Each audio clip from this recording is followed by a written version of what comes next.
The book of Ezekiel, chapter 38, verse 1, Ezekiel 38 and 1, Ezekiel, the 38th chapter, and the first verse. Just making sure the audio is correct so we don't deal with having to repeat again. All right. The message against Gog. The word of the Lord came to me. He said, Son of man, look toward Gog in the land of Magog. He is the most important leader of the nations of Meshach and Tubal. Speak for me against Gog. Tell him that this is what the Lord God says. Gog, you're the most important leader to the nations of Meshach and Tubal, but I am against you. I'll capture you and bring you back. I'll bring back all the men in your army, all the horses and horse soldiers. I will put hooks in your mouths and I'll bring you back, all of you back. All the soldiers will be wearing their uniforms with all their shields and swords. Soldiers from Persia, Ethiopia, and Put will be the same, will be with them rather. They will all be wearing their shields and helmets. There will also be Gomer with all its group of soldiers, and there will be the nation of Togarmah from the far north with all its group of soldiers. There will be many people in that parade of prisoners. Be prepared. Yes, prepare yourself in the armies that have joined you. You must watch and be ready. After a long time, you'll be called for duty. In the later years, you will come into the land that has been healed from war. The people in that land were gathered from many nations and brought back to the mountains of Israel. In the past, the mountains of Israel had been destroyed again and again. But these people have come back from those other nations. They all will have lived in safety. But you will come to attack them. You will come like a storm. You will come like a thunder cloud covering the land. You and all your groups of soldiers from many nations will come to attack them. This is what the Lord God says. At that time, an idea will come into your mind. You'll begin to make an evil plan. You'll say, I'll go attack the country that has towns without walls. The people there live in peace and they think they are safe. There are no walls around the cities to protect them. They don't have any locks on the gates and they don't even have gates. I'll defeat them and take all their valuable things away from them. I'll fight against the places that were destroyed, but now have people living in them. I'll fight against the people who were gathered from the nations. Now they have cattle and property. They live at the crossroads of the world. Sheba, Dedan, and merchants of Tarshish and all the cities they trade will ask you, did you come to capture valuable things? Did you bring your groups of soldiers together to grab the good things and to carry away silver, gold, cattle, and property? Did you come to take all those valuable things? Son of man, speak to God for me. Tell him that this is what the Lord God says. You will come to attack my people while they're living in peace and safety. You'll come from your place out of the far north, and you'll bring many people with you. All of them will ride on horses. You'll be a large and powerful army. You will come to fight against my people, Israel. You'll be like a thundercloud covering the land. When that time comes, I will bring you to fight against my land. Then Gog, the nations, will learn how powerful I am. They will learn to respect me, that I am holy. They will see what I will do to you. This is what the Lord God says. At that time, people remember that I spoke about you in the past. They'll remember that I used my servants, the prophets of Israel.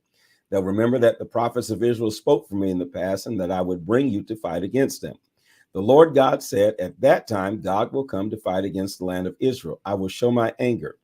In my anger and strong emotions, I make this promise. I promise that there will be a strong earthquake in the land of Israel.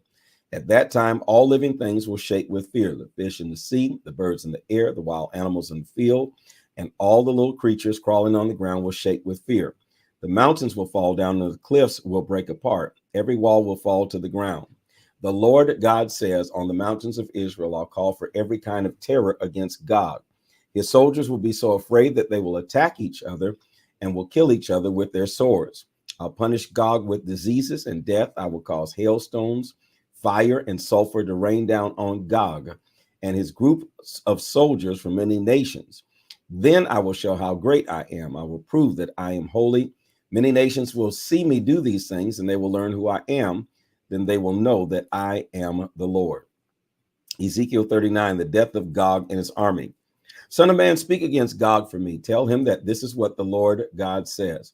Gog, you are the most important leader of the countries of Meshach and Tubal, but I am against you. Didn't I just read that?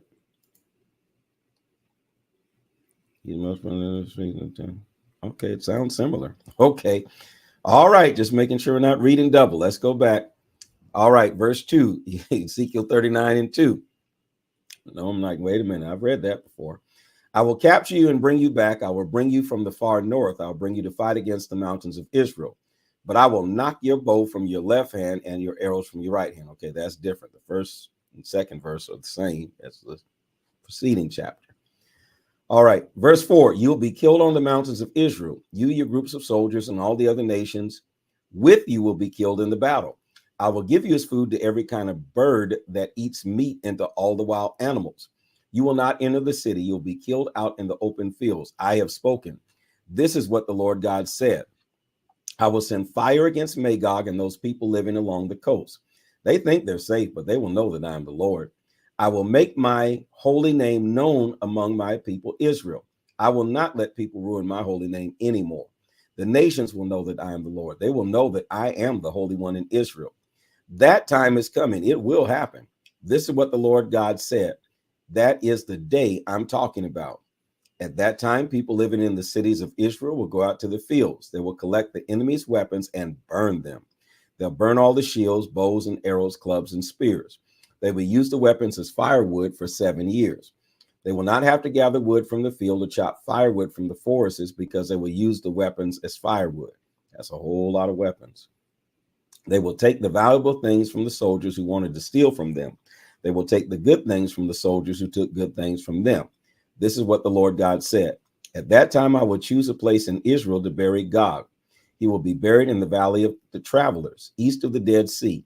It will block the road for travelers because Gog and all his army will be buried in that place. People will call it the Valley of Gog's army. It will take 7 months for the family of Israel to bury them. Jesus. They must do this to make the land pure. The common people will bury the enemy soldiers, and the people will become famous on the day that I bring honor to myself. The Lord God said those things. Workers will be given a full-time job burying dead soldiers to make the land pure. My God. The workers will work for 7 months. They'll go around looking for dead bodies. They'll go around looking, and if anyone sees a bone, a marker will be put by it. The sign will stay there until the grave diggers come and bury the bone in the valley of Gog's army. The city of the dead will be named Hamonah. In this way, they will make the country pure. This is what the Lord God said. Son of man, speak to all the birds and wild animals for me. Tell them, come here, gather around, come eat this sacrifice I'm preparing for you. There will be a very big sacrifice on the mountains of Israel. Come eat the meat and drink the blood. You will eat the meat from the bodies of powerful soldiers and drink the blood from world leaders. They will be like rams, lambs, goats, and fat bulls from Bashan. You can eat all the fat you want and drink all the blood until you are full. You will eat and drink, sounds like Revelation 19. You will eat and drink from my sacrifice, which I will kill for you. You'll have plenty of meat to eat at my table. There will be horses and chariot drivers, powerful soldiers, and all the other fighting men. This is what the Lord God said. I will let the other nations see what I have done, and they'll begin to respect me. They will see my power that I used against the enemy. Then from that day on, the family of Israel know that I am the Lord their God, and the nations will know why the family of Israel was carried away as prisoners to other countries. They will learn that my people turned against me, so I turned away from them. I let their enemies defeat them, so my people were killed in battle. They sinned and made themselves filthy, so I punished them for the things they did. I turned away from them and refused to help them. So this is what the Lord God says. Now I'll bring the family of Jacob back from captivity. I'll have mercy on the whole family of Israel, and I'll show my strong feelings for my holy name. The people will forget their shame and all the times they turned against me. They'll live in safety on their own land. No one will make them afraid. I'll bring my people back from other countries. I'll gather them from the lands of their enemies. Then many nations will see how holy I am. They will know that I am the Lord their God. That is because I made them leave their homes and go as prisoners to other countries. But then I gathered them together again and brought them back to their own land. I will pour out my spirit on the family of Israel, and I'll never turn away from my people again. This is what the Lord God said. Ezekiel chapter 40, the new temple. In the 25th year after we were taken away into captivity at the beginning of the year, on the 10th day of the month, the Lord's power came on me. This was 14 years after the Babylonians took Jerusalem. On that day, the Lord took me there in a vision. In a vision, God carried me to the land of Israel. He put me down near a very high mountain. Excuse me. On the mountain in front of me was a building that looked like a city. He took me to that place. There was a man there who looked like polished bronze. He had a cloth tape measure and a measuring rod in his hand. He was standing by the gate. The man said to me, Son of man, use your eyes and ears, look at these things, and listen to me. Pay attention to everything that I show you, because you've been brought here so that I can show you these things. You must tell the family of Israel all that you see. I saw a wall that went all the way around the outside of the temple.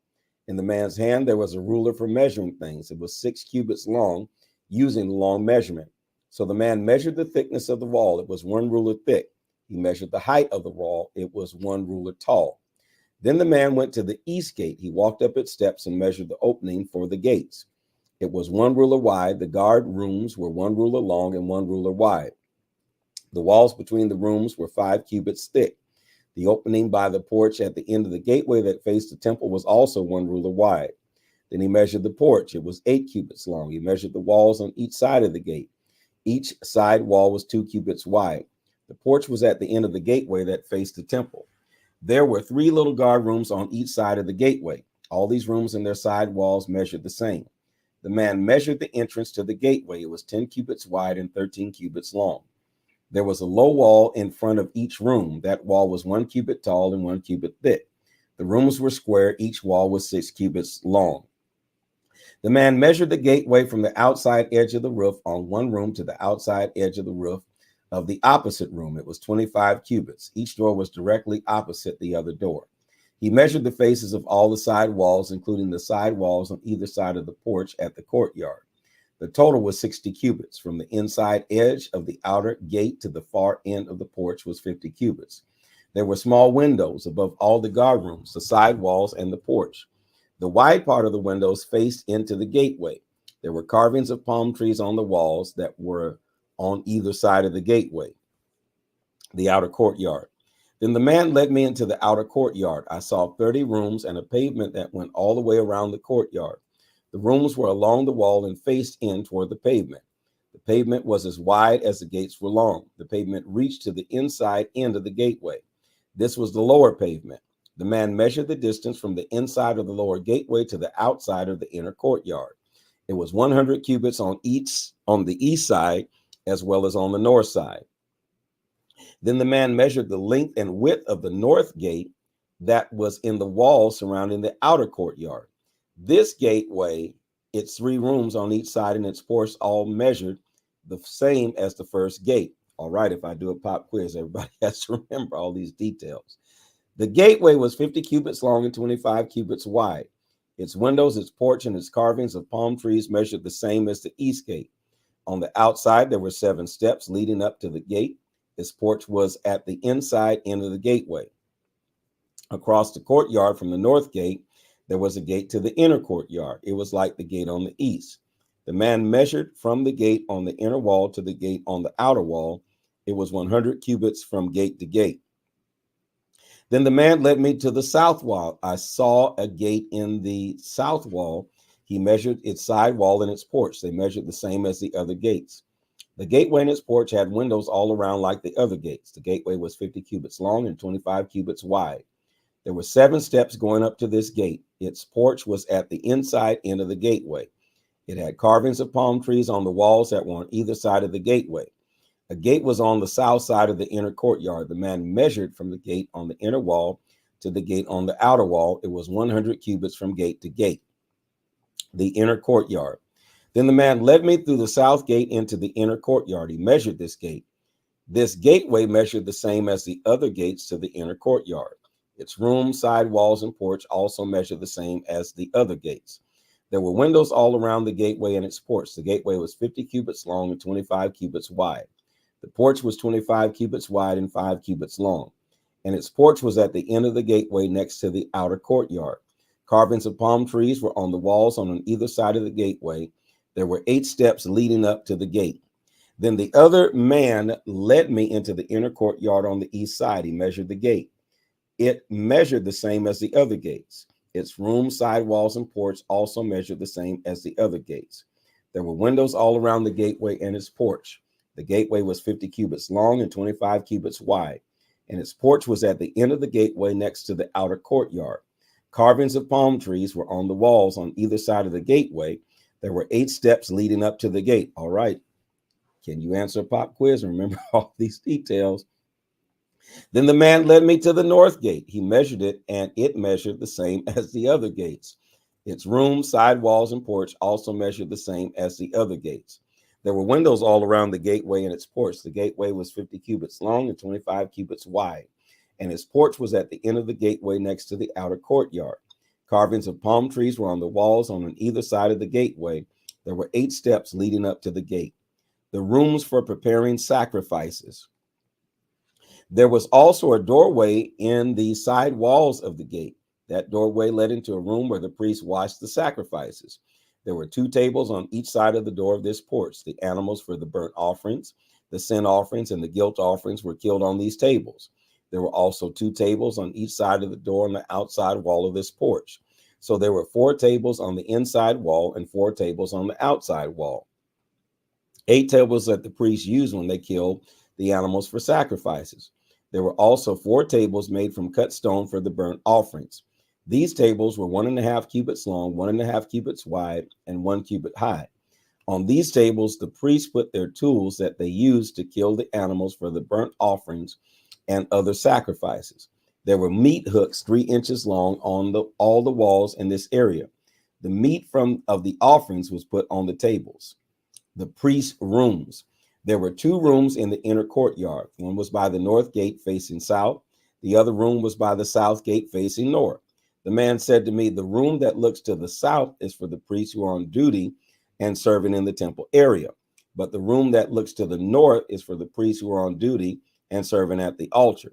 The priests are from the tribe of Levi, but the priests in this second group are the descendants of Zadok. They are the only people who can carry the sacrifices to the altar to serve the Lord. The man measured the inner courtyard. The courtyard was a perfect square.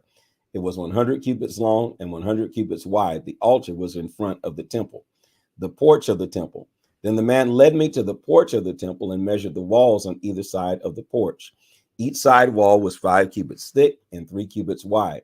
The opening between them was 14 cubits. The porch was 20 cubits wide, 12 cubits long. 10 steps went up to the porch. There were 2 columns for the walls on either side of the porch, 1 at each wall. Now, if someone can remember all these details, you deserve to have a prize. But put it in the comments section. Woo, this is the word of the Lord. Follow, like, share, and subscribe. Encourage others to join in with us as we read through the Bible, and hit that arrow and share this video. I'm sure they won't, whoever's looking at it, understand half of what we just read. But thank God, this is the word of the Lord. This is that new temple that's going to be built. That's what it's all about. So all of this makes sense by the time we get to the book of Revelation. Again, put it in the comment section. This is the word.